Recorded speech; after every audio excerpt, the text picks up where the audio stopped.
Bienvenue sur On n'est pas des Yankees. Aujourd'hui, on se retrouve pour... Ça fait longtemps que je dois te dire quelque chose. Quoi? Veux-tu m'épouser? Non! Tu deviens le processeur sur lequel je poserai ma carte mère. Tu ne peux pas m'avoir avec un simple diamant. Mais c'est pas un simple diamant. Quoi? C'est une bague avec le GPS, Bluetooth, tout ce que tu veux. Elle est connectée? Elle est même en DDR5. Oh, mais est-ce qu'elle a le NFC? Non? Quoi? Je ne suis pas aussi cheap!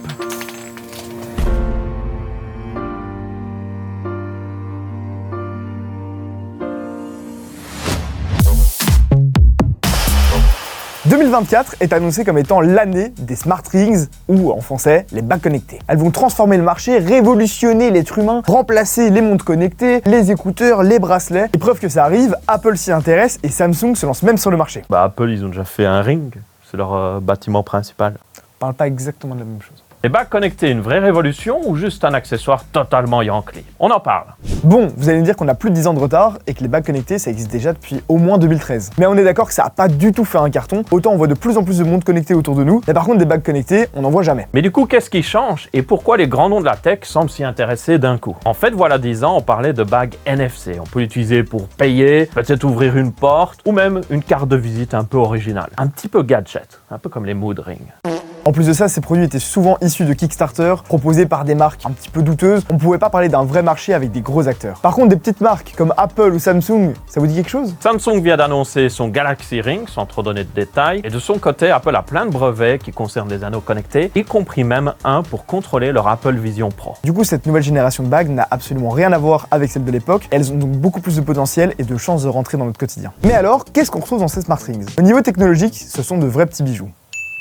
Juste dans ces petits anneaux, vous retrouvez un tas de technologies. Alors ça varie d'un modèle à l'autre. On retrouve des capteurs cardiaques, des capteurs de taux d'oxygène, on a aussi des puces NFC évidemment, des capteurs de mouvement, un émetteur Bluetooth, un capteur de température et évidemment une batterie qui des fois peut même durer jusqu'à une semaine sans la recharger. Vous l'aurez compris, un vrai condensé de technologie dans un si petit objet, c'est incroyable. En plus, comme les mesures sont prises directement sur le doigt, elles sont en général beaucoup plus précises. D'ailleurs, les capteurs d'oxygène que vous avez souvent dans les hôpitaux, on les met sur le doigt. C'est pas pour rien. Par contre, évidemment, vu la taille de l'objet, on n'aura pas toujours de capteur GPS, ni même simplement de signal pour les notifications. Mais vous allez voir que ces caractéristiques définissent justement l'usage qu'on va pouvoir faire de cet objet. Mais à qui s'adressent ces bagues connectées? Et est-ce vraiment le remplaçant ultime des montres et des bracelets connectés? La réponse est non. Au revoir. En fait, pour le moment, chacun a un petit peu sa spécialité et correspond à un usage différent. D'un côté, les Smart Rings ou les bagues connectées se présentent principalement comme un accessoire qu'on oublie, qu'on emporte avec soi de manière discrète tout au long de notre journée et qui va nous permettre d'avoir des mesures sur la qualité de notre vie, notre sommeil et tout ça dans l'objectif d'avoir un mode de vie plus sain. De l'autre côté, les montres et les bracelets connectés ont beaucoup plus une situation fitness et sont véritablement une extension de votre téléphone. Le but est vraiment de rester connecté, suivre vos notifications sans avoir à sortir votre téléphone. On a également des applications qui sont faites nativement pour être utilisées directement sur votre montre. On est vraiment sur deux philosophies complètement différentes. Là où le but de la smartwatch c'est d'être toujours plus connecté, l'objectif de la bague c'est plutôt de l'oublier, de jamais avoir à y toucher et peut-être même de pouvoir laisser votre téléphone sur votre bureau tout en continuant à traquer vos habitudes. Maintenant qu'on a vu à quoi servent les bagues connectées, regardons ce qu'il y a sur le marché et combien ça coûte aussi. Si vous cherchez à acheter une bague connectée, vous risquez très probablement de tomber sur la marque Oura. C'est un peu les incontournables, les leaders du marché. Ils sont déjà à la 3e génération de leur Oura Ring. Elle est disponible à partir de 329 € et elle est reconnue comme étant la plus populaire et relativement complète. Par contre, si vous voulez utiliser 100% des fonctionnalités de l'application qui va avec cette bague, eh bien il vous faudra débourser 6 € par mois. Un abonnement pour l'utiliser et pip. Oura.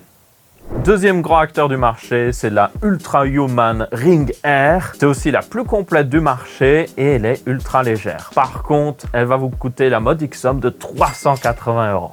Ah oui, votre portefeuille sera aussi léger que la bague. Une bague dont on a beaucoup parlé au CES cette année, c'est la Ivy Ring. C'est une bague dont les fonctionnalités et le marketing est surtout orienté pour les femmes et elle est proposée au prix de 270 €. C'est toujours cher. Et enfin, un autre acteur qu'on a vu qui a l'air plutôt prometteur, c'est la Rockbead. Elle a un prix assez contenu de 129 € pour le moment pour le lancement. Normalement, c'est plus 200. On n'a pas encore trop d'informations sur cette bague pour le moment, mais si ça se confirme, ça pourrait être une très bonne option, surtout vu le prix. Comme vous pouvez voir, il y a pas mal d'options et on est vraiment curieux de voir ce que Samsung va apporter justement sur la table quand ils vont rentrer sur le marché.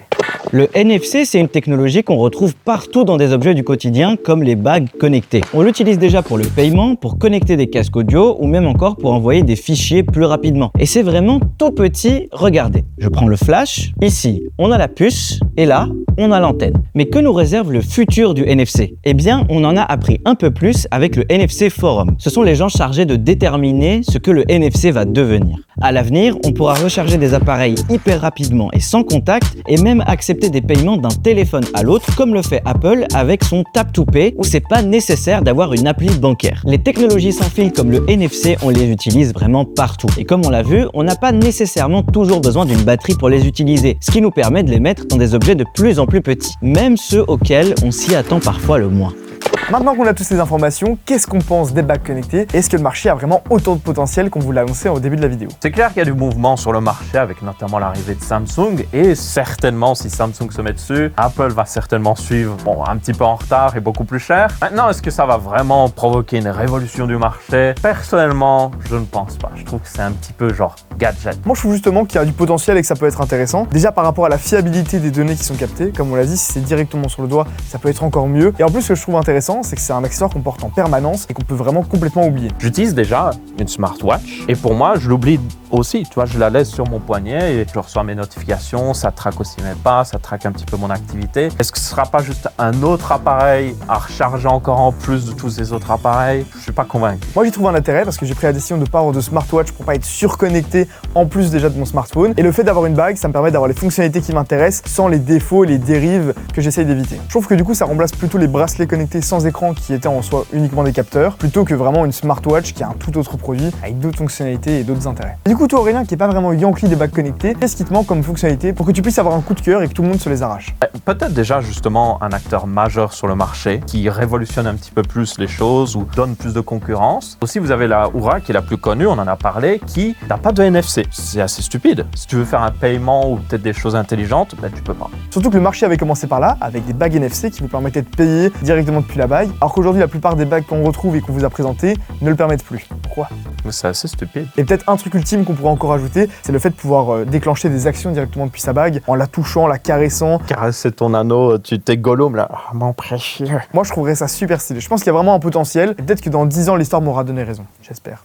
En tout cas voilà, on vous a présenté la techno, le produit, les différents acteurs et à quoi ça pouvait servir. On vous a également donné notre avis, mais ce qui nous manque c'est le vôtre. Donc dites-nous dans les commentaires ce que vous en pensez. Peut-être que certains d'entre vous possèdent une Smart Ring. Si c'est le cas, on attend vraiment vos retours dans les commentaires. Et si vous n'en avez pas, est-ce que c'est un produit qui pourrait vous intéresser? Et sinon, avec quelle fonctionnalité en plus? Et tant que vous êtes en bas, n'hésitez pas à vous abonner, à activer la cloche et aussi peut-être nous suivre sur les réseaux sociaux ainsi que sur Twitch. On fait les lives sur Twitch maintenant, on n'est pas des Yankees tous les derniers samedis du mois.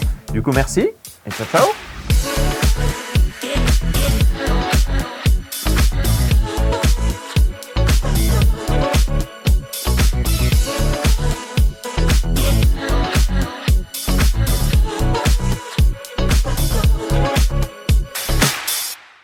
Du coup, t'étais sérieux avec ta demande en mariage? Non, pas du tout. C'était une blague, t'inquiète. Je suis un peu déçu. Ah ouais? Ouais. Moi aussi.